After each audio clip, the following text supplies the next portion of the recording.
조금 줄여주세요. 네, 사랑과 은혜가 풍성하신 살아계신 아버지 하나님,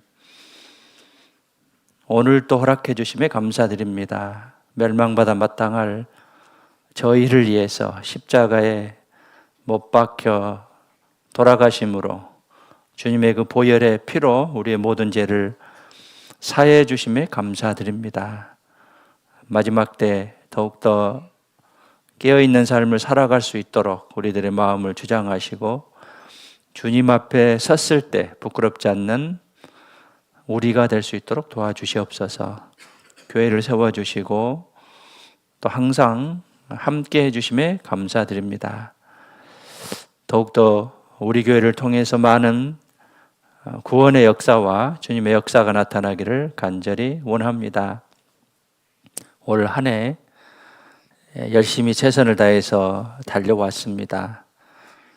부족하고 미진한 부분도 있지만 최선을 다해서 살아온 만큼 주님의 축복과 은혜가 함께 하기를 간절히 원합니다. 남은 보름여 동안 마무리 잘할 수 있도록 도와주시고 새해에는 더욱더 새로운 각오로 또 새로운 마음으로 주님과 동행하는 또 주님의 기쁨과 영광을 위해서 살아가는 우리 모두가 될 수 있도록 도와주시옵소서. 오늘 또 함께 불러 모아주심에 감사드립니다. 말씀과 교제와 봉사로 하나님 은혜를 더욱더 깨닫고 또 주님과 더욱더 가까이 가는 귀한 시간이 될 수 있도록 도와주시옵소서. 함께하지 못한 지체들이 있습니다. 항상 주님께서 은혜 베풀어 주시고 특별히 병중에 있는 형제자매님들 주님께서 능력으로 치유케 해주시었고 남은 생에 주님의 기쁨과 영광을 위해서 살아가는 삶이 될 수 있도록 도와주시옵소서. 오늘의 시종을 주님께 부탁드리며 언제나 우리를 사랑하시는 예수님의 이름으로 기도드렸습니다. 아멘. 네, 출애굽기 19장 보시겠습니다.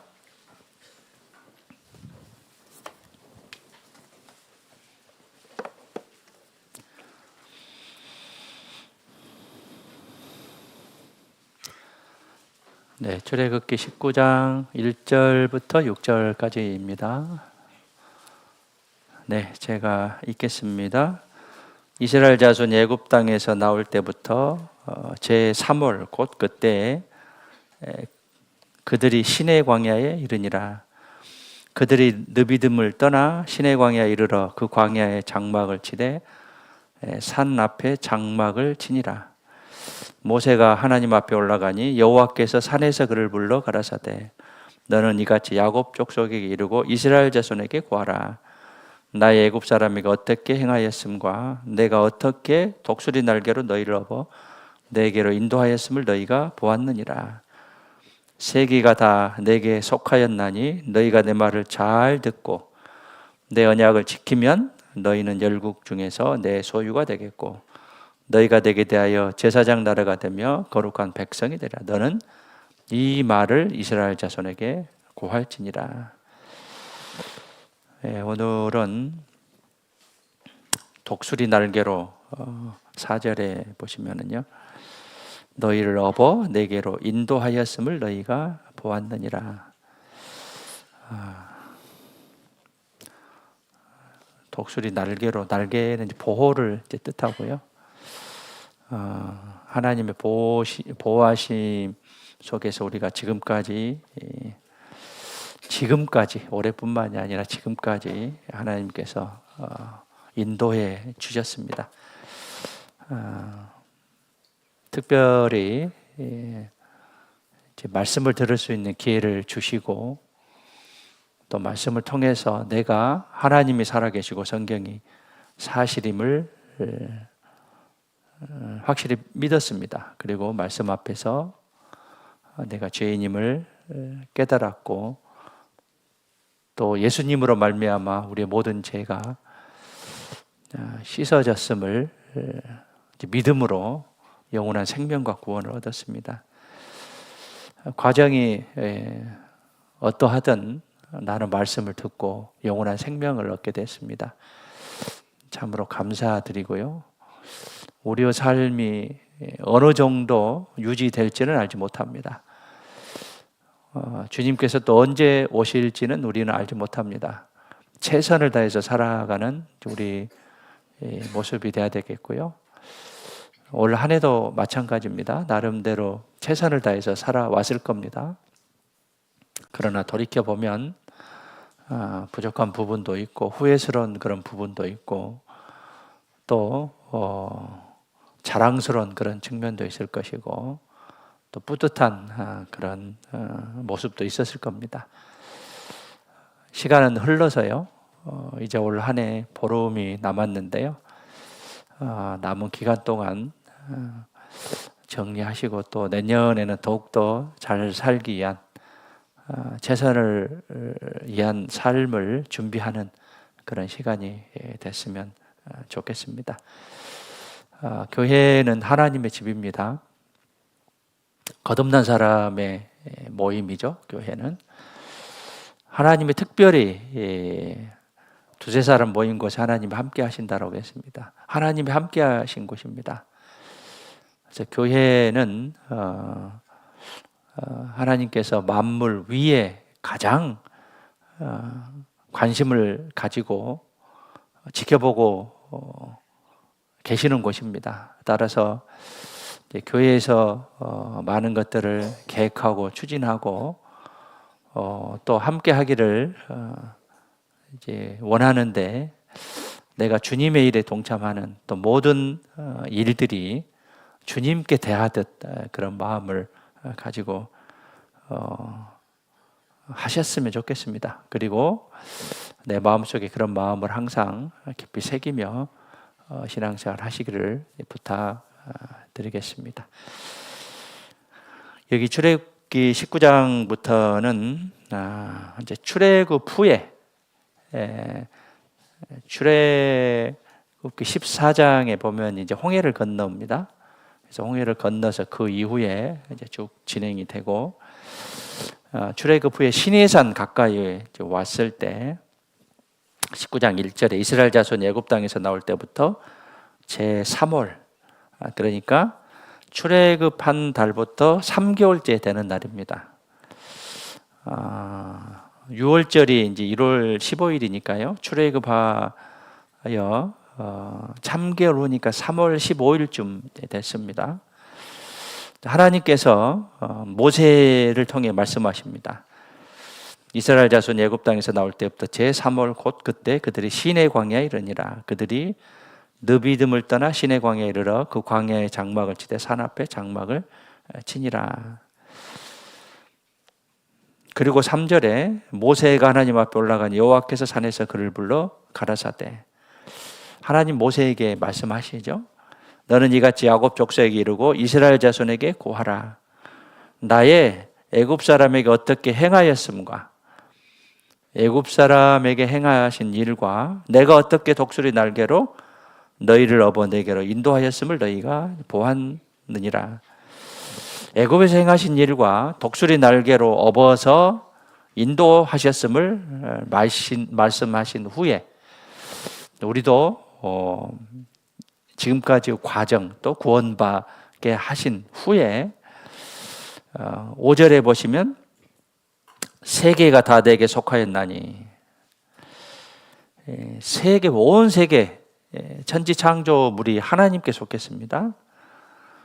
너희가 내 말을 잘 듣고입니다. 잘 듣고 내 언약을 지키면 잘 듣고 언약을 지키면 너희는 열국 중에서 내 소유가 되겠고 이 소유는 히브리어로 셀굴라인데요. 원 뜻이 뭐냐면 보물입니다. 보물.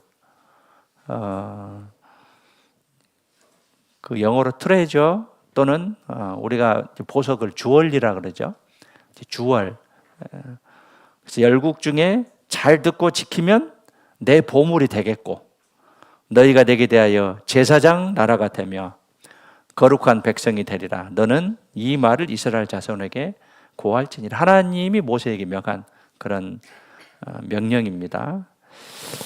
그러면서 19장 4절에 이제 독수리라는 새로 비유해서 이제 교훈을 이제 주고 있는데요. 독수리 날개로 업어서 이스라엘을 인도하셨다라고 말씀하십니다. 독수리의 새 특징이 있습니다. 독수리의 새 특징을 보면 하나님의 섭리를 또 알 수 있는데, 성경에 이제 새를 통해서 하나님께서 교훈을 주는 그런 말씀이 있고, 또 이제 모든 새를 하나님께서 이제 만드셨습니다. 그런데 창세기 1장 20절에 보면은요, 땅 위 하늘의 궁창에는 새가 나르라라고 말씀하셨습니다. 즉, 새가 날아야지, 날지 않으면 새로서 존재 가치가 없어요. 그렇다면 우리는 그리스도인으로서 그리스도인의 하는 일이 뭐냐, 해야 할 일이 뭐냐. 새가 나르라고 했는데 새가 걸으라라고 안 했습니다. 새가 나르라라고 했는데 새는 날라야 돼요. 우리 그리스도인도 마찬가지입니다. 우리에게 할 일들이 말씀을 통해서 많이 이렇게 제시가 되는데, 나르지 않으면 새의 가치가 이제 없듯이 우리들이 그리스도인으로서 해야 될 그런 가치에 대해서 깊게 생각해 볼 필요가 있습니다. 비둘기는 정확히 자기가 있던 곳으로 돌아옵니다. 머릿속에 생체 자석이 있어요. 그래서 자기가 날았던 곳으로 돌아옵니다. 기소 본능이 있죠. 갈매기는 멀리 날아갈 때 V자 형태로 비행합니다. 그러면서 이제 순서를 바꿔요. 앞에 양이 이제 바람을 이제 막아주고, 이제 채소로 이제 바람의 저항력을 이용해서 날아가는 것이 이 새에게 주신 지혜예요. 딱따구는 1분에 수백 번 이상 나무를 쪼고도 뇌에 전혀 이상이 없습니다. 하나님께서 그런 능력을 주셨고요. 그리고 새마다 집이나 둥지를 짓는 방법이 다 다르죠. 그것이 하나님이 주신 그런 능력이다라고 이제 볼 수 있는데, 새의 속성을 다르게 만든 것은 우리에게 교훈을 주시기 위함입니다. 독수리 속에 이제 구원받은 성도를 인도해가는 하나님의 모습과 섭리를 넣어 놓으셨어요. 독수리 속에.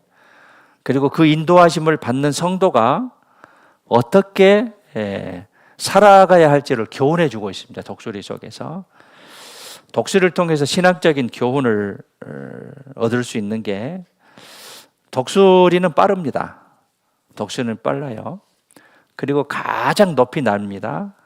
가장 강한 새예요. 새끼들을 철저하게 훈련시켜서 왕 중의 왕으로, 새 중의 왕으로 그렇게 만드는데요. 독수리는 태양을 중심으로 비행한다고 합니다. 그리고 태양을 똑바로 응시할 수 있는 그런 능력이 있대요. 독수리는. 독수리를 제외한 모든 짐승들은 태양을 똑바로 응시하지 못한대요. 그러나 독수리는 똑바로 응시할 수가 있대요. 사람도 마찬가지로 태양을 똑바로 응시한다면 시력이 상하게 되죠. 그런데 독수리는 태양을 올바로 응시할 수 있고, 또 독수리는 태양을 중심으로 계속적으로 빙빙 선회한다고 합니다. 그리고 이 독수리가 태양을 중심으로 선회하듯이 성도는 누구를 중심으로 살아야 되냐면 주님을 중심으로 살아야 돼요. 주님은 빛으로 오셨습니다. 빛은 발광체죠. 성도는 세상의 빛이에요. 우리는 반사체다라고 볼 수 있습니다. 달처럼. 그래서 성도는 주님 중심, 교회 중심, 말씀 중심으로 살아가는 거예요. 하나님의 말씀이 곧 등불이다라고 볼 수 있습니다. 독수리는 태양을 직접 쳐다볼 수가 있듯이 우리도 주님을 쳐다보면서, 교회를 쳐다보면서, 말씀을 쳐다보면서 살아야 되는 것이 독수리를 통해서 우리가 얻을 수 있는 교훈이에요. 구원은 받았는데 주님은 뒤로 마음을 갖지 아니하고, 교회를 마음에 두지 아니하고, 또 말씀을 중심에 두지 않는다고 한다면 그리스도인으로서 본연의 자세를 잃어버린 거예요. 그리고 내가 제대로 성장하지를 못합니다. 구원은 받았는데 생활은 구원 안 받은 사람과 똑같아요. 생각도 그렇고 또 언어도 그렇고 내 마음속에 중심이, 주자가 주인 주자입니다. 주인 중심의, 우리는 종으로서 주인 중심의 삶을 살아야 되는, 내 중심으로 살아버리니까 그리스도인의 향기가 나타나지도 않을 뿐더러 그리스도의 빛이 나타나지도 않습니다.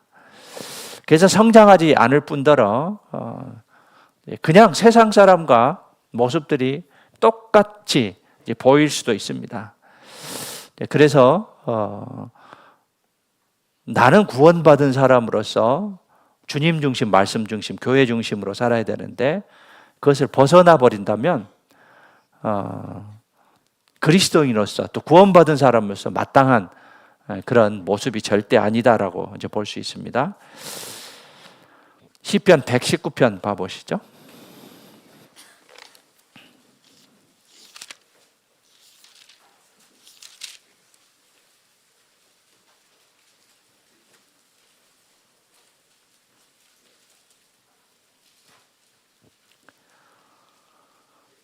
(119편) 105절입니다. 105절.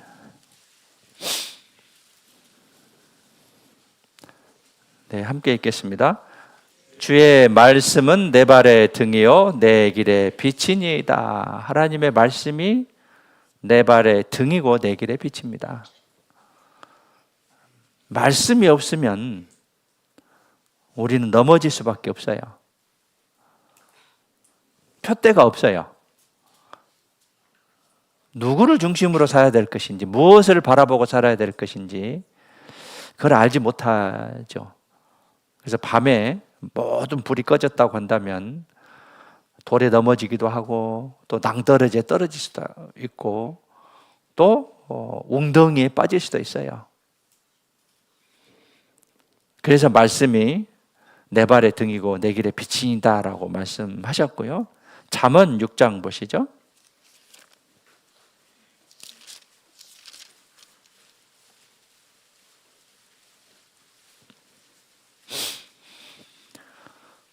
(23절입니다) 함께 읽겠습니다.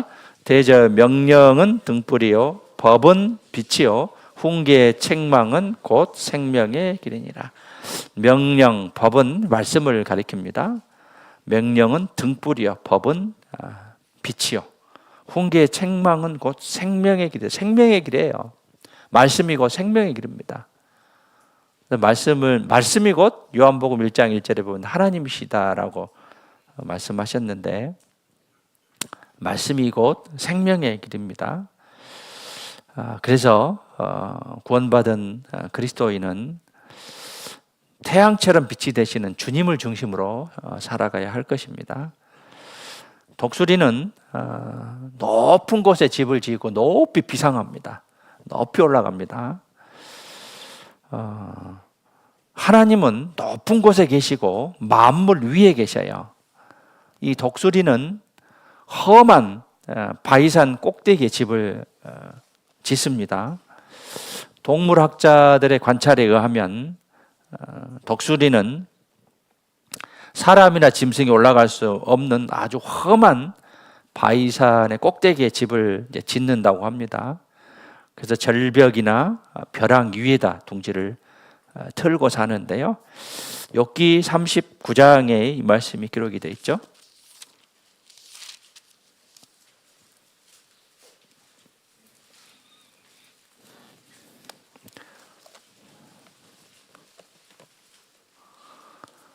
욥기 39장 27절에 보시면은요.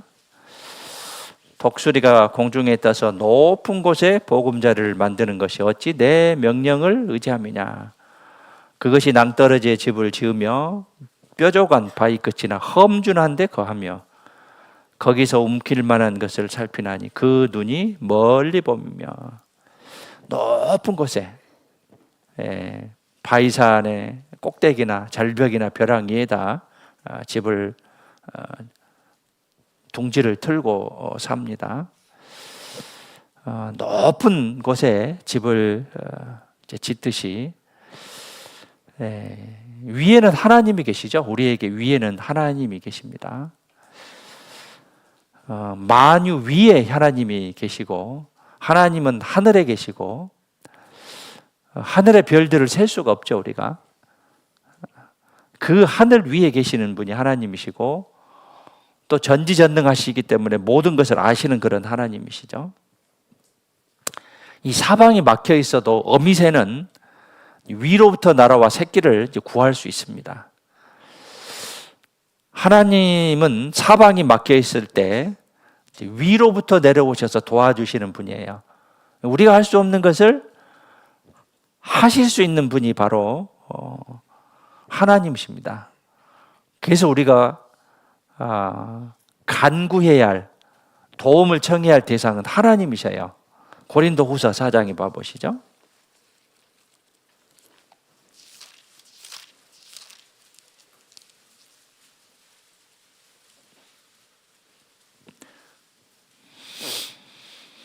(4장)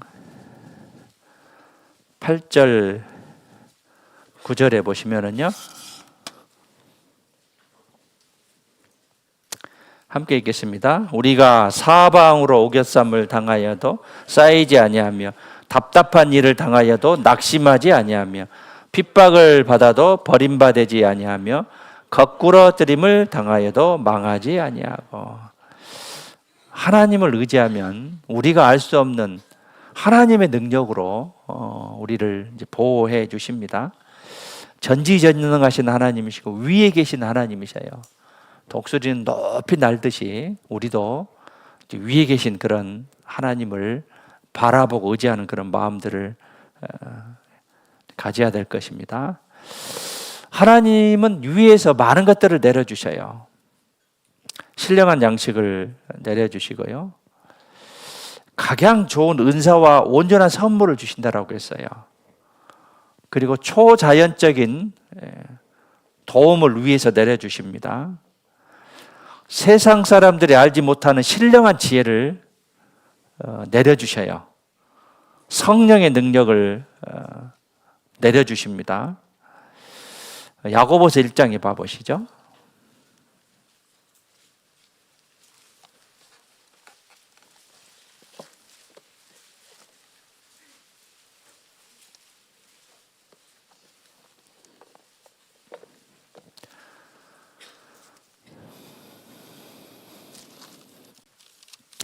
(1장) 17절입니다. 17절. 각양 좋은 은사와 온전한 선물이 다 위로부터 빛들의 아버지께로서 내려오나니 그는 변함도 없으시고 회전하는 그림자도 없으시니라. 하나님의 불변함이죠. 불변함. 변하지 않는 하나님이신데 위로부터 각양 좋은 은사 선물입니다. 온전한 선물이 위로부터 빛들의 아버지께로서 내려오나니. 자, 우리는 각자가 은사 선물을 받았습니다. 많은 선물들을 받았고 하나님이 그것을 쓰시기를 원하셔요. 나에게 주신 그 선물을 하나님이 쓰시기를 원하셔요. 그런데 내가 얼마만큼 드리느냐에 따라 하나님은 드린 만큼만 사용하시죠. 그래서 우리가 하나님이 주신 것을 하나님께 드리는 것이 그리스도인에서 마땅한 그런 마음의 자세죠. 우리가 드려야 될 것이 많습니다. 첫 번째는 나에게 주신 시간, 두 번째는 나에게 주신 재능, 달란트, 또 나에게 주신 재물, 또 나에게 주신 생명. 하나님은 우리에게 달라고만 하시는 분이 아니에요. 그 마음을 보시고 우리가 들은 것보다 훨씬 더 하나님께서 우리에게 안겨주신다라고 누가복음 6장 38절에 말씀하고 계십니다.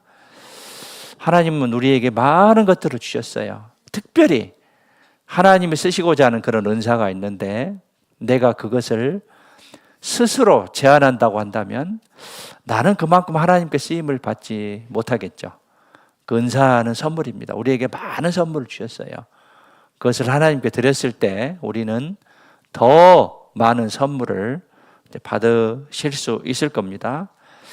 위로부터 하나님은 우리에게 많은 것들을 주셨어요. 신령한 양식, 각양 좋은 은사와 선물, 또 초자연적인 도움, 또 세상 사람들이 알지 못하는 신령한 지혜들, 그 다음에 성령의 능력, 이런 것들을 주셨는데, 그래서 우리가 추구해야 될 것이 이 땅에 있는 것을 추구할 것이 아니라 위의 것을 추구하라라고 말씀하시죠. 골로새서 3장에 보시죠.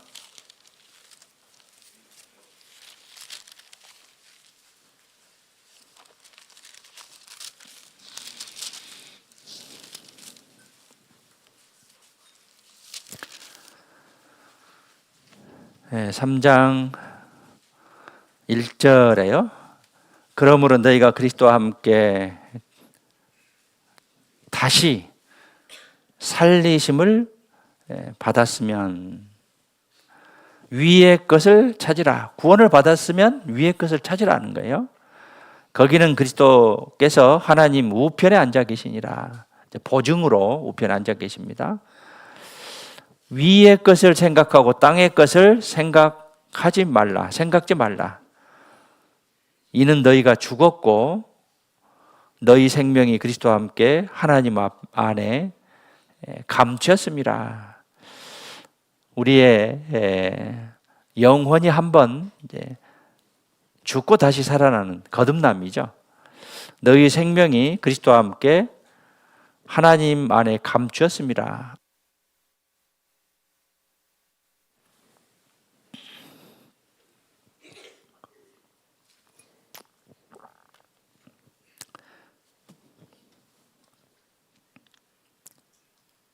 네, 감추었다는 것은 하나님이 안전하게 보장해 주신다라는 그런 뜻입니다. 그래서 위의 것을 생각하고 땅의 것을 생각하지 말라라고 했습니다. 창세기 1장에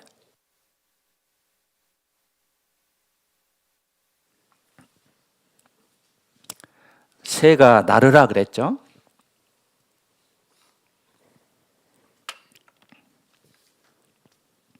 새가 다른 짐승에게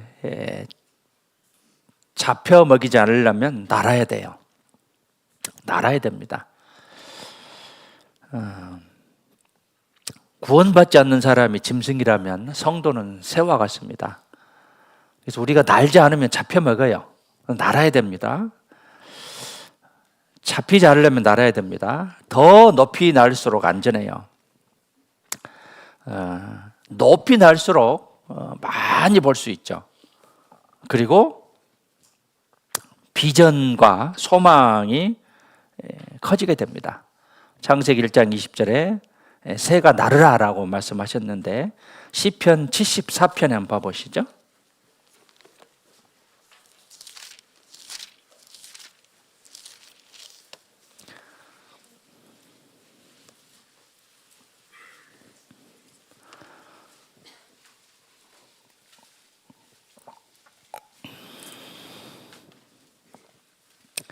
제14편 19절입니다.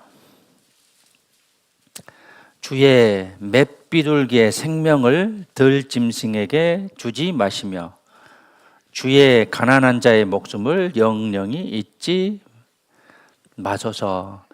맷비둘기는 맷은 산을 가리킵니다. 산비둘기의 생명을 들짐승은 다른 성경에 보면 잔인한 원수들이라고 이제 쓰여져 있습니다. 사단 마귀들을 가리킵니다. 맷비둘기는 주의 백성을 가리켜요. 구원받은 사람입니다. 다른 성경에는 주의 백성이다라고 기록됐고요. 주의 맷비들기, 이게 구원받은 그런 사람들의 생명을 악한 원수들에게 주지 마소서. 주의 가난한 자의 목숨을 영영히 잊지 마소서. 이 새는 날도록 이제 설계가 돼 있죠. 날도록 하나님께서 그렇게 만드셨습니다. 근데 날지 않으면 동물들에게 잡혀 먹어요. 새는 발이 둘이죠. 이 걸어서는 다른 짐승에게 이제 따라잡을 수가 없습니다. 잡아 먹힙니다. 우리는 새와 같습니다. 높이 날아야 돼요. 그렇지 않으면 짐승에게 잡아 먹힙니다. 위의 것을 추구하는, 그래서 높이 날아서 위의 것을 추구하는 그런 삶을 살아야 되는데, 위의 것을 추구하는 그런 삶이 이제 성경을 통해서 우리가 교훈을 얻을 수 있는 게 첫 번째는 거룩한 삶입니다. 거룩한 삶이에요. 그래서 이 고린도후서 6장 14절부터 보면 믿지 않는 자와 멍에를 같이 하지 말라 하겠죠. 빛과 어둠이 어찌 사귀며 그리스도와 벨리알이 어찌 조화되며 믿는 자와 믿지 않는 자가 어찌 상관하며 하나님의 성전과 우상이 어찌 일치가 되려. 거룩한 생활을 이제 추구해야 돼요. 그래서 마음의 생활의 변화, 즉 거룩한 삶으로 변화되는 그러한 삶을 살아야 되고, 내가 거룩하니 너희도 거룩하라라는 말씀을 하셨습니다. 그리고 이제 말씀을 추구하는, 성경을 추구하는 그런 삶을 이제 살아야 됩니다. 말씀을 추구하고 성경이 꼭 말씀이죠. 말씀을 가까이 했을 때 지혜롭게 되고 죄와 멀어진다라고 말씀하셨습니다. 잠언 1장에 보시죠.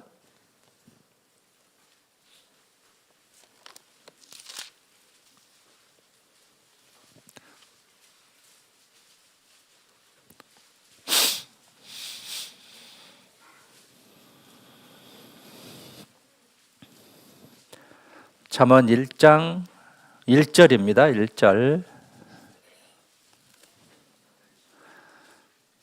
다윗의 아들 이스라엘 왕 솔로몬의 잠언이라. 이는 지혜와 훈계를 알게 하며 명철의 말씀을 깨닫게 하며 지혜롭게 의롭게 공평하게 정직하게 행할 일에 대하여 훈계를 받게 하며 어리석은 자로서는 불기롭게 하며 젊은 자에게 지식과 근신함을 주기 위한 것이니 지혜 있는 자는 듣고 학식이 더할 것이요 명철한 자는 모략을 얻을 것이라. 잠언과 비유와 지혜 있는 자의 말과 그 오묘한 말을 깨달으리라. 오묘한 말은 심오한 뜻을 가리킵니다. 잠언이 즉 말씀이 우리를 지혜롭게 하고 죄와 멀어질 그런 마음, 믿음을 이제 주게 되는 것이죠. 그래서 위의 것을 추구하는 사람은 첫 번째는 거룩한 삶, 두 번째는 말씀, 성경을 추구해야 되고, 이제 세 번째는 교회를 가까이 하고 교제를 힘써야 됩니다. 노아의 방주에 있던 노아 이제 방주가 나라라산에 머물고 비둘기와 까마귀를 이제 내보냈습니다. 까마귀는 나가자마자 물이 마르기까지 나라 왕래하며 다시 돌아오지 않았어요. 그러나 비둘기는 이제 접촉할 것을 찾지 못하고 다시 돌아오게 됩니다. 까마귀와 비둘기의 차이죠. 까마귀는 구원받지 못한 사람, 세상으로 나가면 돌아오지 못합니다. 구원받은 사람은 다시 교회로 돌아오는 그런 모습들을 이제 보게 되는데, 신앙생활하면서 그런 경험들을 자주 계속하죠. 어떤 분들은 오랫동안 10년, 20년 동안 멀리 떨어져 있다가 다시 돌아오신 분이 있고, 또 어떤 분은 이제 믿음에서 떨어져서 아예 돌아오지 못하는 이제 그런 분도 있습니다. 까마귀의 모습인지 비둘기의 모습인지 우리는 알 수 없지만 이제 교회를 가까이 해야 된다는 그런 이제 마음이 있느냐 없느냐, 즉 믿음이 있느냐 없느냐, 이것은 굉장히 중요하다라고 볼 수 있고요. 이제 그러기 위해서 내가 교회 안에서 교제의 힘을 써야지 위를 추구하는 그런 삶이 됩니다. 믿음의 성장이 이루어지는 것이죠.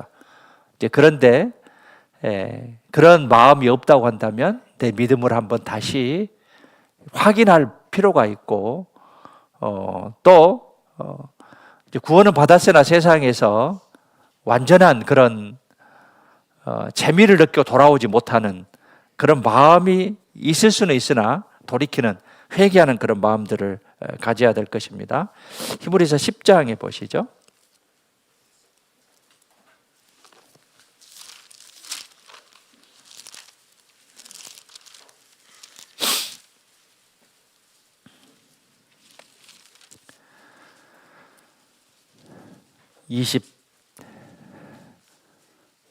(23절부터 25절까지)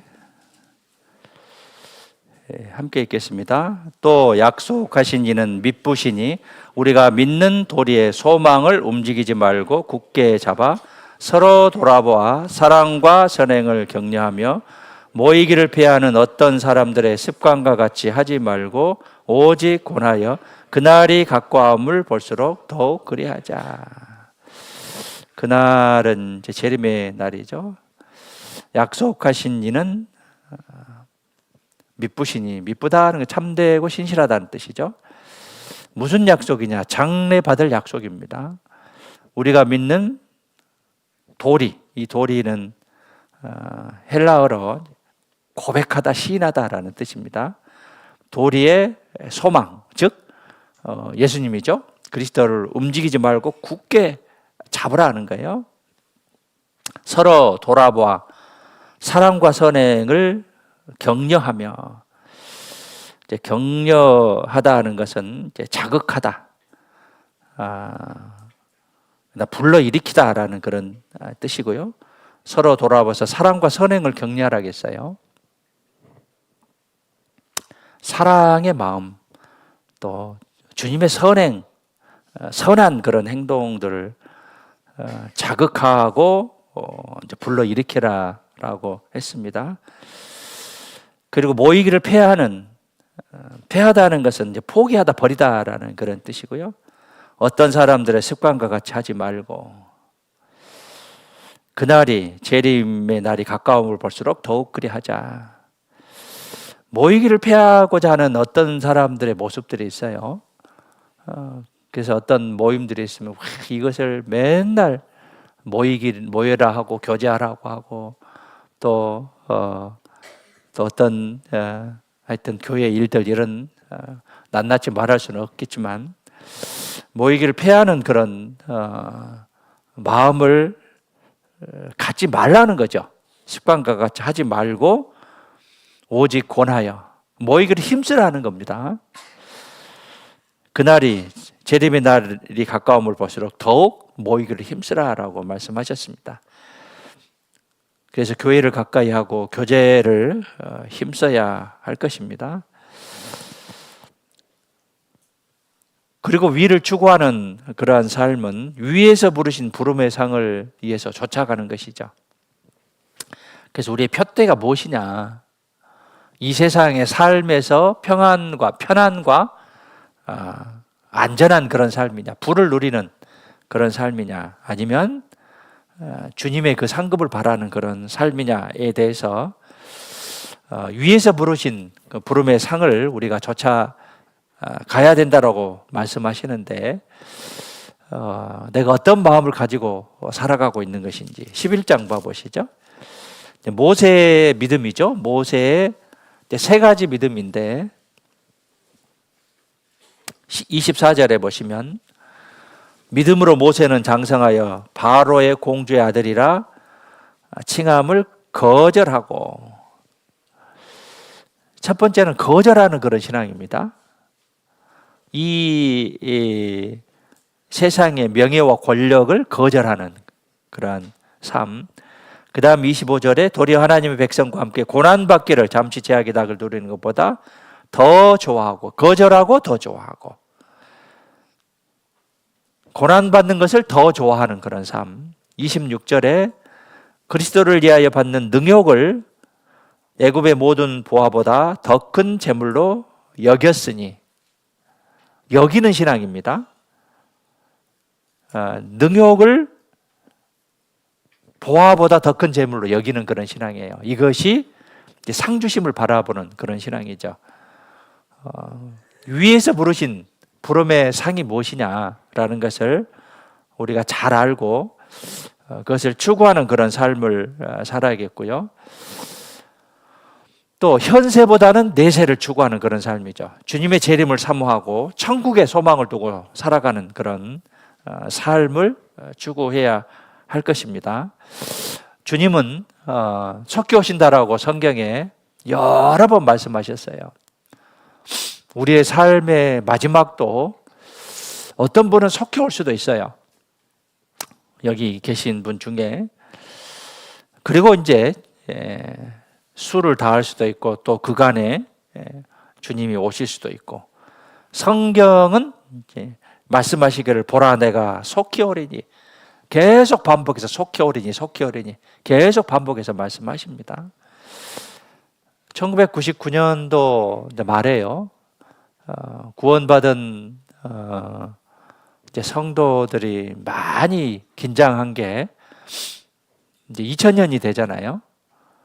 그래서 연대수를 나누면 이제 약 2000년 후에 예수님이 재림하실 것이다라는 그런 이제 계산을 하고 2000년을 맞이하면서 주님이 곧 오실 것이다라고 긴장을 많이 하면서 2000년을 맞이했습니다. 그리고 이제 컴퓨터상에 2000년이 공공으로 떨어지니까 많은 전산에 오류가 있을 것이다라고 지구상의 혼란을 예상하면서 긴장하면서 이제 기다렸습니다. 그런데 2000년이 시작되면서 이제 그런 일들이 발생하지 않았어요. 그리고 이제 세월이 흘러서 지금 24년이 흘렀는데요. 그때 긴장된 그런 마음이 지금은 많이 느슨해졌죠. 긴장된 마음이 없어지고 주님이 언제 오시려나, 또는 주님이 나 있을 때는 안 오시겠지라는 그런 생각을 가지고 나태한 그런 나의 모습은 아닌지. 그때 2000년을 맞이하면서 많은 형제자매들이 긴장을 하고 실제로 이제 그 나라에 여러 가지 혼란이 오기 때문에 매매하는 것, 이런 것들이 상당히 어려울 것이다라고 생각하고 이제 음식물들을 준비하는 그런 형제자매님들도 있었어요. 쌀도 사고 김치도 더 이제 만들고 또 라면도 이렇게 사놓고 몇 박스, 이런 일들이 있으면서 긴장했는데 이제 그때 이제 그런 일은 생기지 않았습니다. 이제 그러면서 24년이 흘렸고 이제 지금 우리가 혹시 나태된 그런 모습으로 주님을 생각하고 있지는 않는 것인지에 대해서 좀 더 긴장하면서 살아갈 필요가 있겠습니다. 욥기 39장 가보시죠.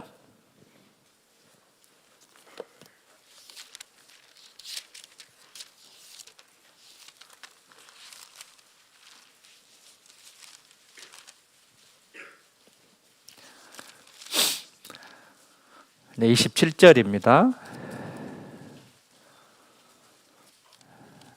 27절에 독수리가 공중에 떠서 높은 곳에 보금자리를 만드는 것이 어찌 내 명령을 의지함이냐. 그것이 낭떠러지에 집을 지으며 뾰족한 바위 끝이나 험준한 데 거하며 거기서 움킬 만한 것을 살피나니 그 눈이 멀리 봄이며.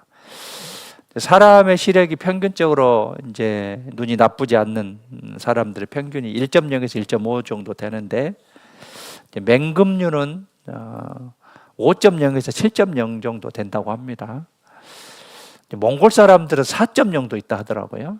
멀리 바라보는 그런 시력이 있다고 하는데, 이 갈릴레이가 1610년에 만원경을 만들고 천체를 이제 바라봤습니다. 네, 그런데 이제 요즘은 허블 만원경이 나와서 인간 시력의 100억 배 이상의 능력을 갖춘 그런 기계들도 있죠. 이제 만원경이 점점 커지면서 더 많은 것을 보게 됩니다. 하나님은 그보다 더 높은 곳에서 모든 것을 보시는 분이셔요. 우리의 심정까지도, 심령까지도 보시는 그런 하나님이시죠. 영혼부터 영혼까지 보시는 그런 하나님이십니다. 전지하신, 모든 것을 아시는, 또 전능하신 그런 하나님이시죠. 영혼부터 영혼까지 주는 하나님이시니다. 이 하나님은 영혼부터 영혼까지 보시는 분인데, 우리 그리스도인은 독수리처럼 멀리 높게 크게 바라봐야 돼요. 멀리 높게 크게 바라봐야 돼요. 자, 올 한 해 각 개인들에게 많은 일들이 있었을 겁니다. 어떤 일이 주어졌을 때 그것을 성취할 수도 있고 또 못할 수도 있고, 다음으로 미루기도 하고 또 못하고 포기하는 경우도 있고, 이런 과정들을 겪으면서 올 한 해 마무리를 잘하고 내년은 더 높게 날아야죠. 각 개인의 비전이 있어야 돼요. 각 구역의 비전이 있어야 되고, 교구의 비전이 있어야 되고, 각 해별로, 부서별로 비전이 있어야 돼요. 비전을 세우지 않으면, 그냥 흘러가면 아무 발전이 없습니다. 그냥 닥치는 대로 하면 아무 발전이 없어요. 교회도 마찬가지, 비전이 있어야 돼요. 비전이 없으면 절대적으로 발전하지 않습니다. 그렇다면 비전을 이루기 위해서는 많은 각고의 노력이 필요하죠. 각고라는 것은 뼈를 깎는 그런 모습입니다. 각고의 노력이 있어야 성장을 할 수 있다는 거예요. 개인도 마찬가지로. 성공하는 모든 사람은 다른 사람보다 더 많이 노력했어요. 우리 각자의 신앙도 그렇고 교회도 마찬가지입니다. 아가서 4장에 보시죠.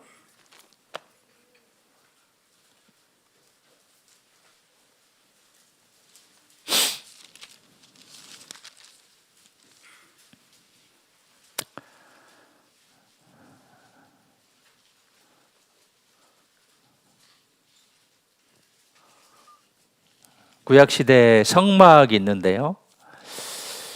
성막 안에 성소와 지성소가 있죠. 이 지성소에서 대제사장이 1년에 한 번씩 하나님께 제사를 이제 지냈는데, 하나님이 계신 곳이 지성소죠. 가장 중요한 이제 성막 중에 중요한 곳인데, 아가서를 지성소라라고 이야기합니다. 시편을 이제 성소다라고 이야기하고, 그래서 아가서를 이제 Song of Songs, 노래들 중에 노래, 찬양들 중에 찬양이다라고 이야기를 하고, 이제 술람미 여인과 솔로몬이 나오는데, 솔로몬은 예수님을 예표합니다. 술람미 여인은 이제 교회의 모형이고 또 성도를 뜻합니다. 4장 8절에 보시면, 나의 신부야, 너는 레바논에서부터 나와 함께하고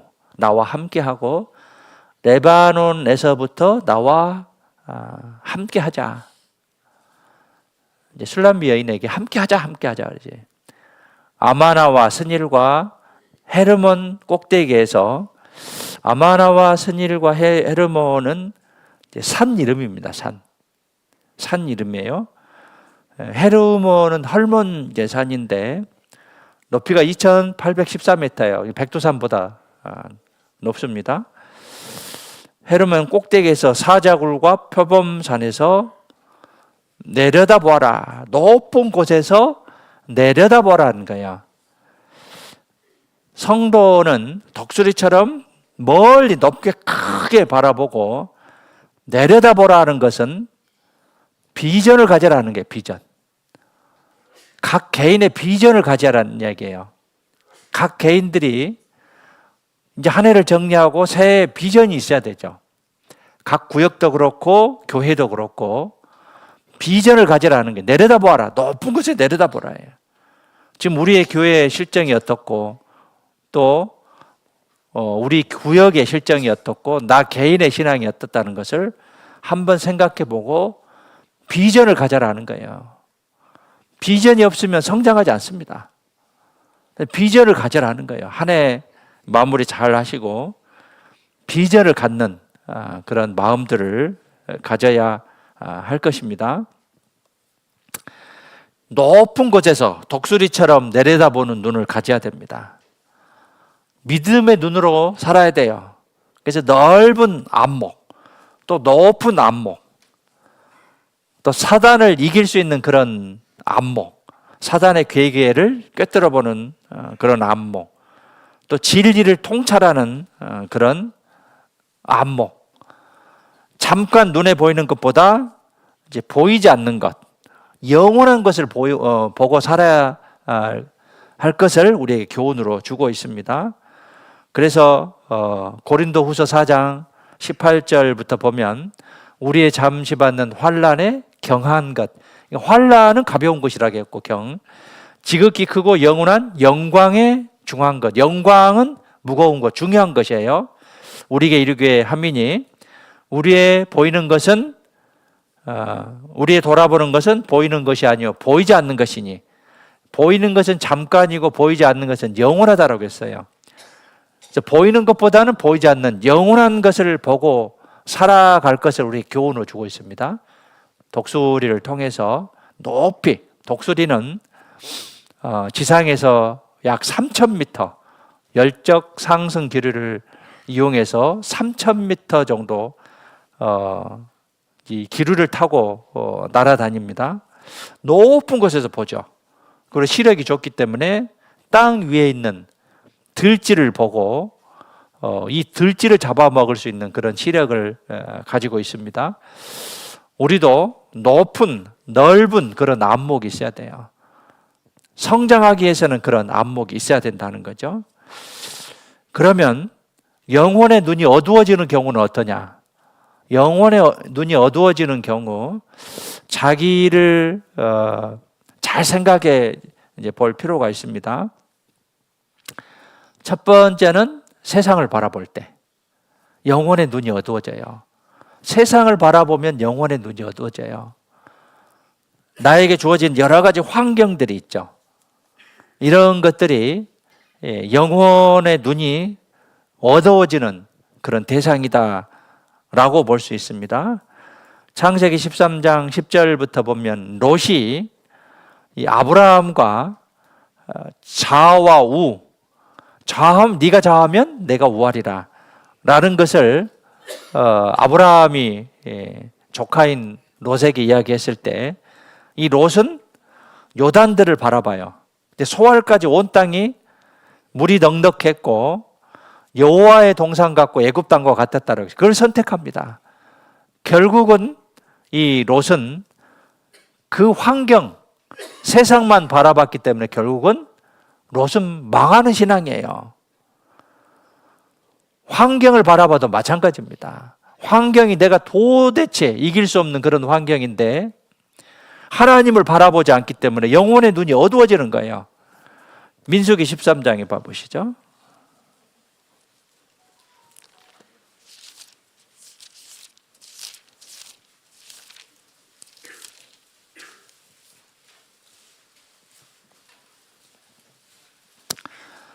우리는 믿음이 있다 하면서 세상과 환경을 바라보고 쉽게 세상과 환경에 굴복해 버리는 그런 습성이 있습니다. 본성이 있어요. 13장 32절입니다. 이 12족장에게 가나안 땅을 탐지하러 왔죠. 탐지하라고 했죠.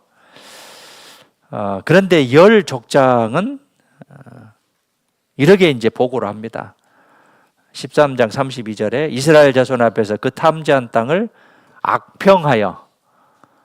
악하게 평가하죠. 나쁘게 평가합니다. 악평하여 가로되 우리가 두루다니며 탐지한 땅은 그 거민을 삼키는 땅이요 거기서 본 모든 백성은 신장이 장대한 자들이며 거기서 또 네피림 후손 아낙자손 대장부들을 보았나니 우리는 스스로 보기에도 메뚜기 같으니 그들의 보기에도 그와 같았을 것이니라. 이 열 족장은 이제 가나안 땅을 갔다 와서 우리는 도대체 그 족속들을 이길 수 없는 그런 존재다. 메뚜기와 같은 그런 약한 존재다라고 악평을 하게 되죠. 그러나 14장 6절부터 보면 여호수아와 갈렙은 어떻게 보고를 합니까? 그들은 우리 밥이다. 우리가 이길 수 있다라는 그런 자신감을 가지고 그 가나안 땅을 바라보는 거예요. 자, 세상을 바라보고 환경을 바라보면 영혼의 눈이 어두워요. 내 삶이 어떻게 전개될지 우리는 알지 못하지만 내 눈이, 믿음의 눈이 있느냐 없느냐, 영안, 영적인 눈이죠. 영안이 열렸느냐 열리지 않느냐에 따라 세상을 사는 그런 과정과 방법은 정반대 모습으로 나타나기도 합니다. 그래서 어떤 분은 자신이 있어요. 네, 할 수 있어요. 하나님 해주실 겁니다 라고 이야기하는데 어떤 분은 이것 때문에 안 되고 이것 때문에 안 되고 이것 때문에 안 되고 말도 함부로 하고 이 영혼의 눈이 어두워지기 때문에 거룩함 자체가 없어져 버려요. 하나님과 관계가 깨져버립니다. 그래서 세상 또 신앙의 앞으로의 그런 삶들을 그냥 어두운 세상을 어두운 그런 표정으로 바라보는 그런 모습이 될 수 있습니다. 그리고 영혼의 눈이 어두워질 세 번째는 하나님의 말씀이 희귀할 때 말씀이 안 들어가면 영혼의 눈이 어두워져요. 그래서 대부분의 100%는 아닐 수도 있겠지만 대부분의 문제는 말씀을 가까이 않기 때문에 그렇습니다. 주일 말씀만 듣고 절대 변화되지 않습니다. 수요 말씀은 필히 들어야 돼요. 쭉 보면 수요 말씀 들은 분들이 신앙의 믿음을 잘 지켜요. 주일 말씀 하루 듣고는 절대 성장하지 않습니다. 수요 말씀도 듣고 또 각 교제 모임들이 있어요. 그 각 개인들이 매일 말씀을 읽고 들어야 할 그런 것들이 있습니다. 그걸 하지 않으면 영혼의 눈이 어두워져요. 그래서 입에서 거친 소리가 나오고 내 생각은 세상으로 나아갈 수밖에 없는 거예요. 하나님과 무관한 그런 삶을 살아가는 거예요. 그래서 건들면 입에서 거친 소리가 나오는 거예요. 세상적인 말이 나올 수밖에 없는 거예요. 사무엘상 3장에 봐보시죠.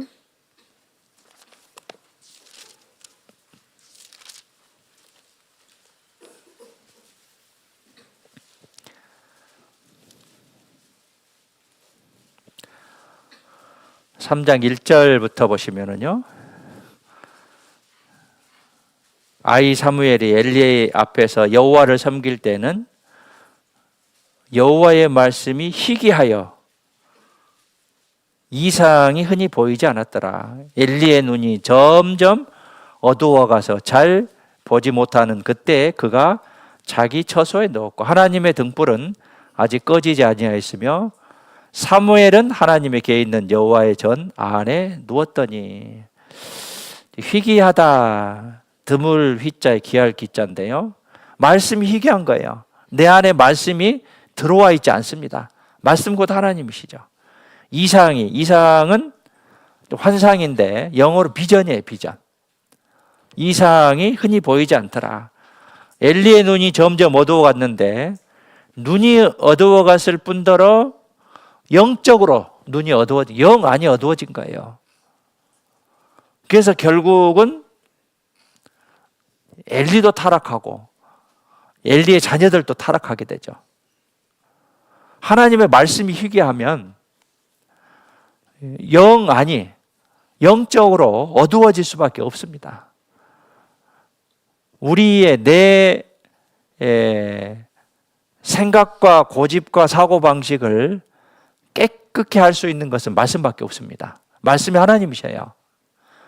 그래서 히브리서 4장 12절에 하나님의 말씀은 살았고 운동력이 있어 좌우의 날선 어떤 검보다도 예리하여 혼과 영과 및 관절과 골수를 찔러 쪼개기까지 하며 또 마음의 생각과 뜻을 감찰하시나니, 이 말씀이 우리를 교정시킬 수 있어요. 말씀이 우리를 변화시킬 수 있습니다.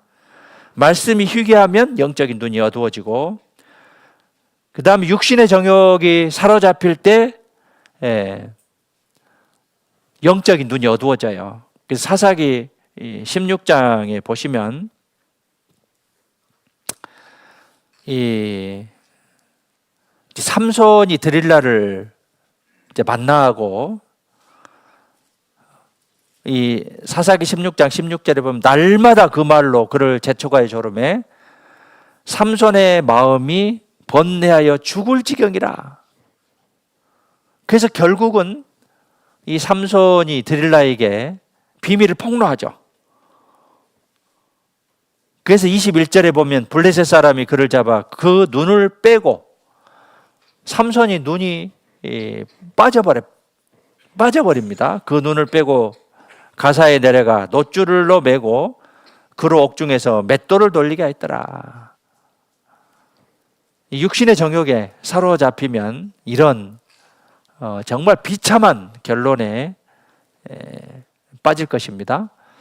그래서 육신의 정욕에 빠지게 되면 영혼의 눈이 어두워지고, 또 하나 영혼의 눈이 어두워지는 경우는 재물에 대한 욕심이에요. 재물에 대한 욕심입니다. 먹고 사는 문제. 이것이 눈에 어두우면 우리 영혼까지 빼앗겨 버립니다. 누가복음 12장 보시죠.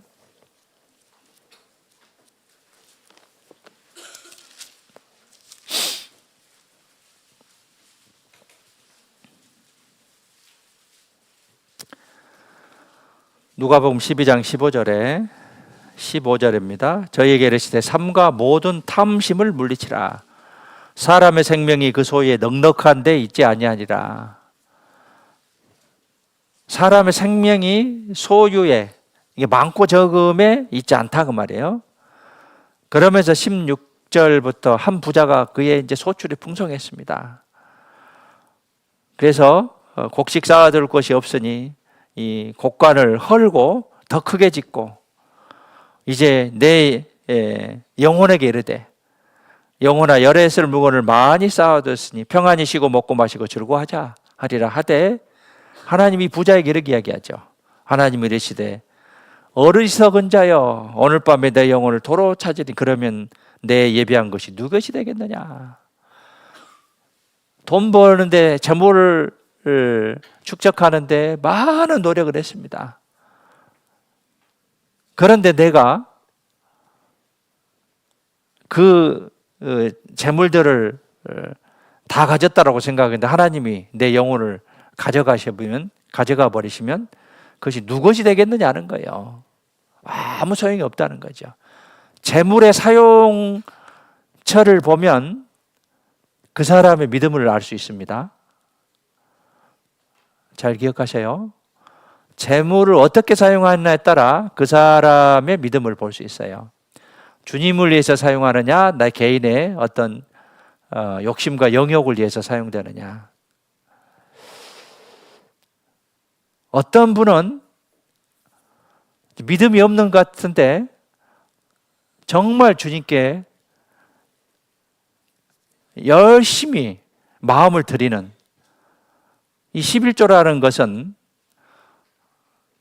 10개 중에 9개는 내 것이고 1개는 주님의 것이 아닙니다. 10개가 다 하나님의 것인데 그 표시로 1개를 드리는 거예요. 어떤 분은 믿음이 굉장히 좋은 줄 알았는데 형편없는, 또 그것을 잘라서 드리는 그런 분도 있어요. 근데 어떤 분은 믿음이 없는 것 같은데 정말 성실하게 하나님께 드리는 그런 분도 있어요. 그래서 하나님이 분명하게 우리에게 말씀하셨습니다. 외모로 판단하지 말라고. 중심을 보시는 그런 하나님이다라고 했습니다. 하나님은 아셔요.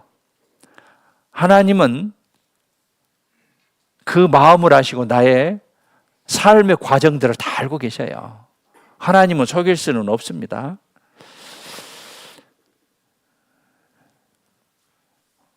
이 경제 용어에 빈곤의 악순환이 있습니다. 빈익빈, 부익부. 부자는 계속적으로 더 부자가 되고 가난한 사람은 더욱더 가난한 그런 사람이 된다는 뜻인데, 하나님과 나하고 이 소통이 안 되면 내가 하나님께 당연히 드려야 될 것을, 많은 것들이 있다고 했죠. 시간을 드리고 재능을 드리고 재물을 드리고 생명, 목숨까지도 드려야 될 것인데, 그런 드리는 마음이 없다고 하면 내 신앙은 온전한 신앙으로 절대로 갈 수 없습니다. 하나님은 그것을 속지 않으시죠. 그걸 속지 않습니다. 21절에 보시면 자기를 위하여 재물을 쌓아두고 하나님께 보여지 못한 자가 이와 같으니라. 하나님께 드리지 못하니까 계속 생활이 힘들어요. 계속 생활이 힘듭니다. 말라기 3장에 온전한 11절 드리라겠죠.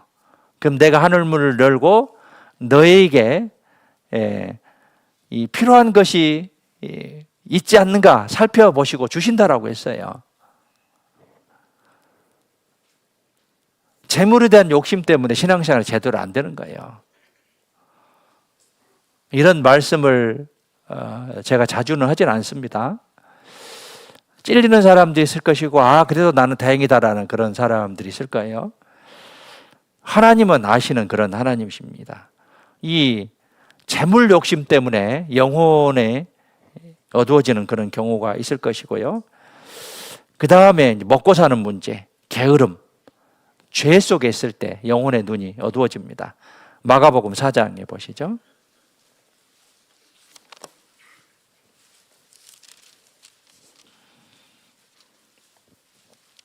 21절에 또 저희에게 이르시되 사람이 등불을 가져오는 것은 말 아래나 평상 아래나 두려함이냐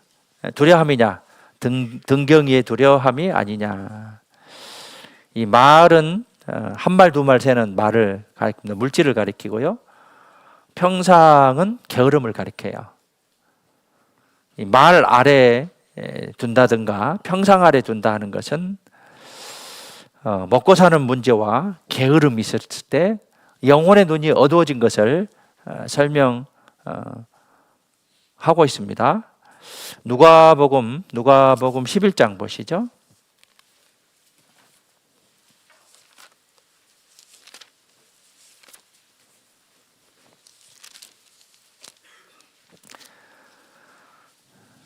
(33절입니다)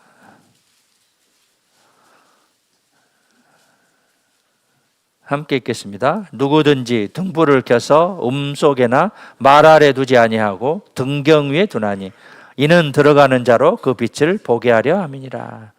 등불을 켜서 속에는 움막인데 죄 속에 있는 걸 뜻해요.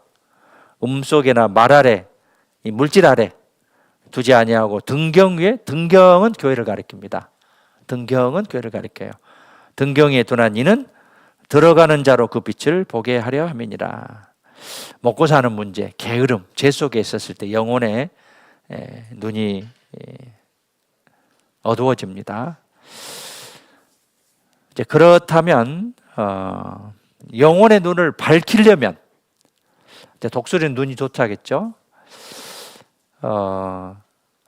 영혼의 눈을 이제 밝히려면 어떻게 되냐면 먼저는 하나님을 가까이 하는, 하나님을 대면하는 그런 삶을 살아야 돼요.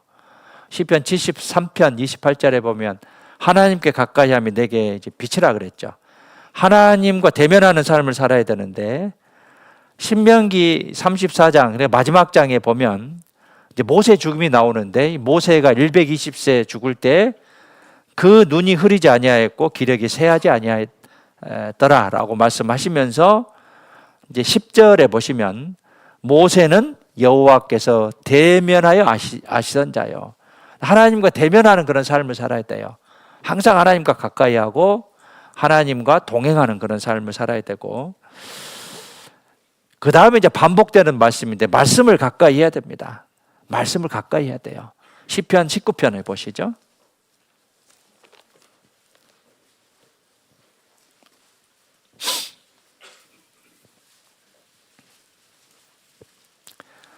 시편 19편 8절입니다. 8절.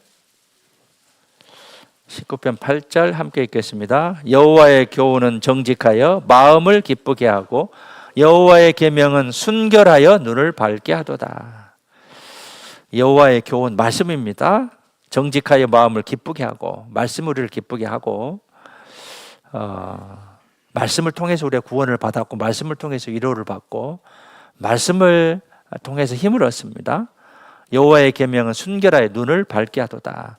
영혼의 눈이 밝아져요. 말씀을 가까이 해야. 그래서 시편 119편 18절에 보면 내 눈을 열어서 주의 법에 기이한 것을 보게 하소서라고 기록됐고요. 그 다음에 영혼의 눈이 밝게 하기 위해서는 형제 자매들과 화평의 교제를 해야 돼요. 화평의 교제를 해야 됩니다. 요한일서 2장에 보시죠.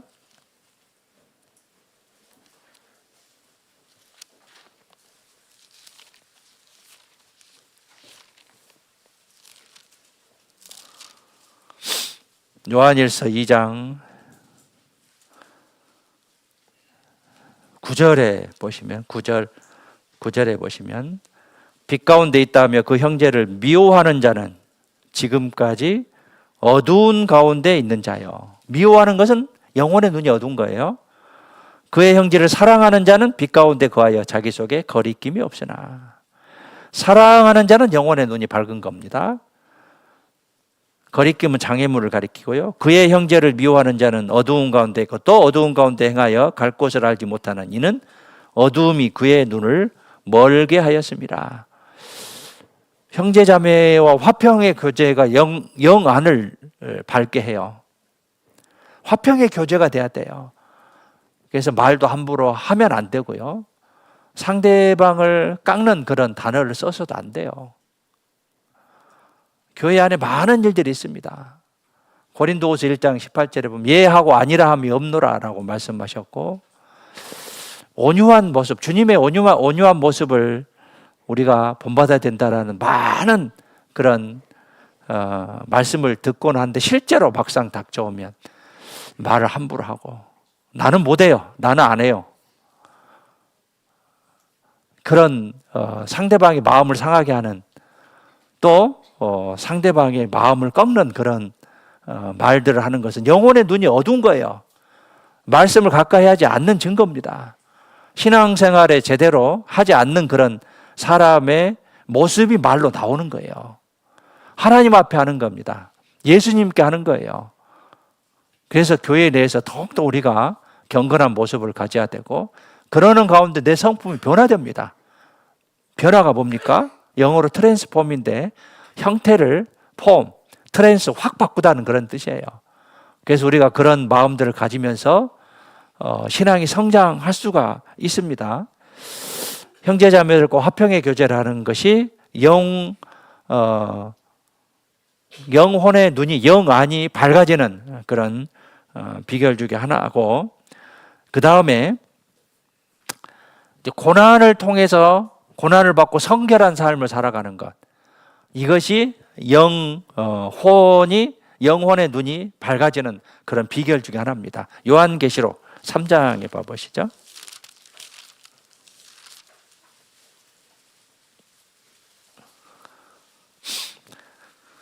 14절부터는 라오디게아 교회에게 하신 말씀이죠. 책망만 있어요. 미지근한 신앙에 대해서. 헌언동, 만언동, 이런 신앙에 대해서 책망만 있습니다. 이 라오디게아라는 뜻은 백성을 기쁘게 하다라는 뜻인데 하나님을 기쁘게 해야지 백성을 사람을 보고 기쁘게 하면 이것은 합당한 그런 모습이 아니에요. 17절에 내가 말하기를 나는 부자라 부유하여 부족한 것이 없다. 육신적으로 그렇습니다. 내 곤고한 것과 가련한 것과 가난한 것과 눈먼 것과 벌거벗은 것을 알지 못하는도다. 부유한 생활을 하지만 곤고한 것, 가련한 것, 가난한 것, 눈먼 것, 벌거벗은 것을 알지 못한 거예요. 그래서 내가 너한테 권하는 것이 뭐냐면 내게서 하나님에게서 주님에게서 불로 연단한 금을 사서 금의 용융점이 1064도입니다. 그 뜨거운 불이 있어야 순금이 나오는 거예요. 이 불로 연단한 금, 이것이 순전한 믿음이고 참된 믿음이다라고 볼 수 있습니다. 금을 사서 부요하게 하고, 불은 고난과 연단을 뜻하죠. 부요하게 하고 흰옷을 사서 입어. 흰옷을 사서 입는 것은 성결한 그런 삶을 뜻해요. 성결한, 거룩한 삶을 뜻합니다. 입어 벌거벗은 수치를 보이지 않게 하라.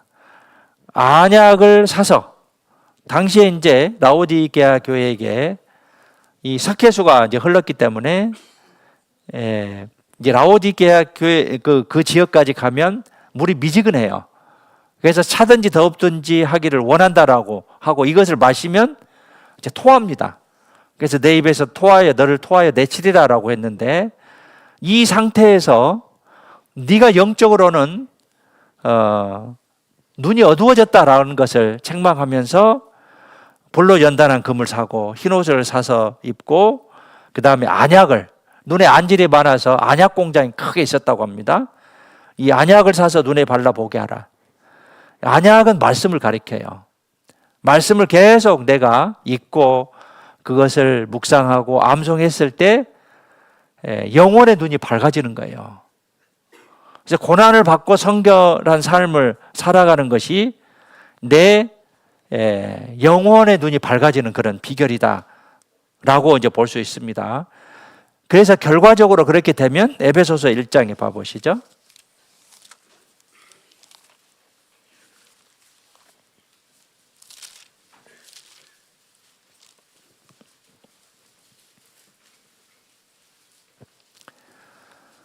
에베소서 1장 18절에 보시면은 너희 마음 눈을 밝히사, 영혼의 눈이죠. 영혼의 눈이 밝아지면 어떤 일들이 생기냐면 그의 부르심의 소망이 무엇이며, 소망을 확실히 알아요. 내 소망의 표대가 정해져요. 부르심의 소망이 무엇이며, 성도 안에서 그 기업의 영광의 풍성이 무엇이며, 내 하나님 앞에서 풍성한 그런 영광이 무엇인가를 알게 돼요. 영혼의 눈이 밝아지기 때문에. 그리고 이제 세 번째는 19절에 그의 힘의 강력으로 역사하심을 따라 믿는 우리에게 베푸신 능력의 지극히 크신 그 능력을 알게 돼요. 능력의 지극히 크심을 어떤 것을 너희로 알게 하시기를 구하노라. 즉 영혼의 눈이 밝아지면 소망의 목표, 소망이 무엇인지 알게 되고, 두 번째는 그 기업의 풍성한 영광이 무엇인지 알게 되고, 이제 세 번째는 하나님의 그 크신 능력, 그것을 알게 됩니다. 그래서 우리가 영혼의 눈이 어두워졌는지 또 이제 밝아졌는지에 대해서 말씀을 통해서 우리가 확인하고, 영혼의 눈이 어두워졌다면 밝은 길로 옮기는 그런 삶을 이제 살아야 될 것입니다. 독수리는 사냥의 목표감을 정하면 전속력으로 날아가서 먹이를 이제 잡아 챕니다. 욥기 9장 26절에 보면 그 지나가는 것이 빠른 배 같고 움킬 것에 날아내리는 독수리와 같구나라고 했는데, 아프리카 독수리가 먹이를 향해서 시속 160km로 급 강화한다고 합니다. 시속 160km면 우리가 그 차 운전할 때도 160km 잘 안 가잖아요. 그리고 이제 급정거를 하는데 이 급정거 하는데 7m 이내에서 설 수 있대요. 그만큼 하나님께서 이제 그런 능력을 이제 부여해 주셨습니다. 이제 독수리를 통해서 우리가 교훈을 이제 얻었는데, 이 독수리와 같이 우리가 먼저는 높이 날아서 비전을 갖고 가는 그런 삶을 살아야겠고요. 또 독수리는 멀리 보는데 우리가 멀리 볼 수 있는 그런 영적인 눈이 밝아지는 그런 삶을 살아야겠고요. 내가 지금 현재 영적인 눈이 어두워졌는지 아니면 이제 밝은 그런 눈을 가지고 살아가고 있는지에 대해서 이제 독수리의 모습을 통해서 교훈을 얻어볼 수 있습니다. 출애굽기 19장 가시죠.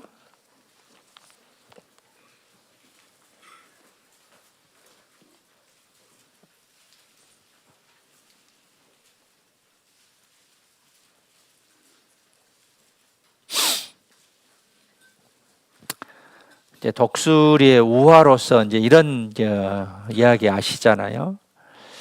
가장 장수하는 조류로 알려졌고, 40년이 되면 이제 중요한 결심을 해야 된대요.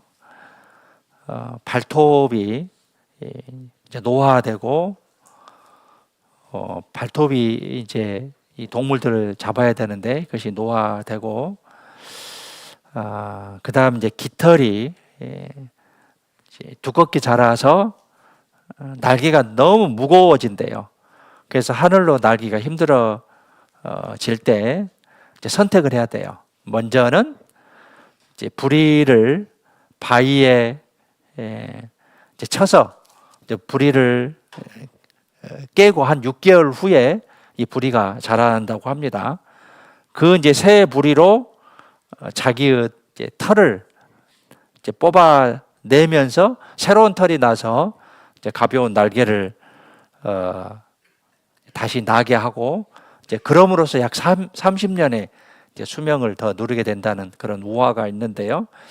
40년 됐을 때 이제 부리를 깨고 또 그 날개 털을 다 뽑는 것은 정말 힘든 과정들을 겪어야 돼요. 그래야 성장할 수 있고 또 30년을 더 살 수가 있는 거예요. 우리도 마찬가지로 이제 성장하기 위해서는 많은 피나는 노력이 필요하다는 거예요. 믿음은 성장의 특징이 있죠. 그래서 위로는 자라고 앞으로 전진하고 옆으로는 전파되는, 또 앞으로 뛰어넘는 메뚜기와 같은 그런 성장의 특징이 있는데, 내가 안주해버리면 결코 성장하지 않는 그런 나의 신앙의 모습이 될 것이고요. 상대방에게도 절대 본이 되지 않습니다. 나로 인해서 다른 사람이 멀어지고 무너지는 그런 모습이 돼서는 안 되고, 내가 다른 사람을 격동시키는 그런 믿음의 소유자가 됐으면 좋겠습니다. 출애굽기 19장 보시죠. 1절부터 제가 읽겠습니다. 이스라엘 자손이 애굽 땅에서 나올 때부터 제3월 곧 그때 그들이 시내 광야에 이르니라. 출애굽한 지 3개월 후입니다. 3월 15일쯤에 그들이 르비딤을 떠나 시내 광야에 이르러 그 광야의 장막을 치되 산 앞에 장막을 치니라. 모세가 하나님 앞에 올라가니 여호와께서 산에서 그를 불러 가라사대 너는 이같이 야곱 족속에게 이르고 이스라엘 자손에게 고하라. 하나님 모세에게 이스라엘 자손에게 고하라라고 합니다. 4절부터 6절까지 함께 읽겠습니다. 나의 애굽 사람에게 어떻게 행하였음과 내가 어떻게 독수리 날개로 너희를 업어 내게로 인도하였음을 너희가 보았느니라.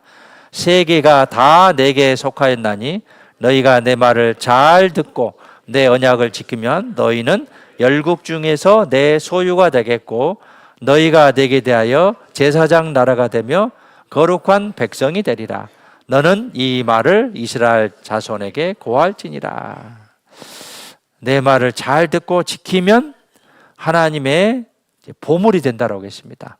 그래서 말씀 앞에서 우리가 지키고 순종하는 그런 가운데 하나님의 보물덩어리가 되는 그런 우리 각 개인들이 됐으면 좋겠습니다. 한 해 마무리 잘 하시고요. 새해 새로운 각오로서 시작하는 그런 시간이 됐으면 좋겠습니다. 기도하겠습니다. 하나님 감사합니다. 구원해 주시고 하나님의 자녀로 삼아 주심에 감사드립니다. 우리가 무엇이 간데 구원을 받을 수 있었습니까? 그 은혜에 보답하는 남은 생애가 될 수 있도록 우리들의 마음을 주장하시고 발걸음을 인도하여 주시옵소서. 우리를 귀하게 사용해 주시옵고 부족한 저희들에게 지혜와 총명과 능력 주셔서 주님의 일을 감당하는데 조금도 부족함이 없기를 간절히 원합니다. 여기 함께 하신 형제자매님들 주님께서 항상 함께 해주시고 도와주시고 또 각자를 사용해 주셔서 주님의 귀한 자녀가 되기를 간절히 원합니다. 마지막 때 더욱더 깨어있는 삶을 살아가기를 간절히 원합니다. 한 해 마무리 잘하고 또 2025년에는 더욱더 새로운 마음으로 새 각오로 주님과 함께 동행할 수 있는 마음을 가질 수 있도록 도와주시옵소서. 오늘 함께 해주신 하나님께 감사드립니다. 이후의 모든 시간 자비롭고 전능하신 주님의 손에 부탁드리며 언제나 우리를 사랑하시는 예수님의 이름으로 기도드렸습니다. 아멘.